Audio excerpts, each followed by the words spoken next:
Look at these three pictures. Are you able to recognize which one is real and which are artificial? If you said the third one is real, you are correct. It probably wasn't too difficult, but maybe you had to concentrate a bit, as the other two images are also very photorealistic. Generation of images is just one of the many features that generative artificial intelligence is able to provide today, and the quality, detail, and accuracy of this content are improving rapidly. We use the model called Adobe Firefly 3, and this is what Adobe Firefly 2, the previous model, looked like. The improvements are clear. Besides images, generative AI can create other types of content like music, video, and text, training on vast amounts of data to do so. These features have driven the recent success of AI models, but have also raised alarms, calling for comprehensive legislation over AI.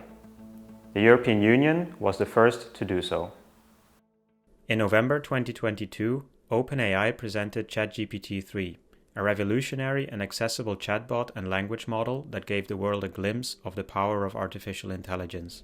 Its introduction started the so-called AI boom, with dozens of tech companies joining the race to create better language models and other AI-powered systems. However, as the AI boom generated enthusiasm and new opportunities all around the world, the ability of handling such a large amount of data by these systems also caused concerns. There is no risk, then why would we legislate? If risk is very low, then it should be a very light touch. It should only be where we find that here something fundamental is at stake, that we would ask for data to be accounted for the algorithm to be explained, so that people can feel, well, actually, this is safe. Attempts to regulate AI were already on the way when OpenAI CEO Sam Altman presented ChatGPT-3, with the EU at the forefront of these efforts. The European Commission made its first proposal to regulate AI back in 2021. The so-called AI Act aims to regulate providers of AI systems and entities using them, such as governments and companies. The introduction of ChatGPT derailed the AI Act and forced lawmakers to update it to fit this new tool.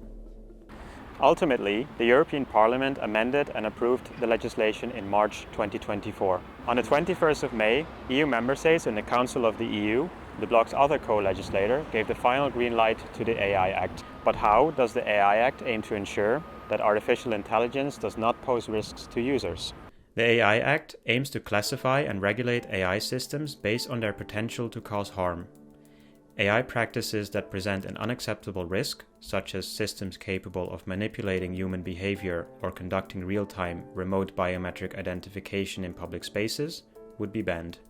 For example, an AI capable of identifying the emotional state of individuals in a group of people, in a workplace or in a school, is categorized as an unacceptable risk, as this could be used to create a system of social scoring within that space.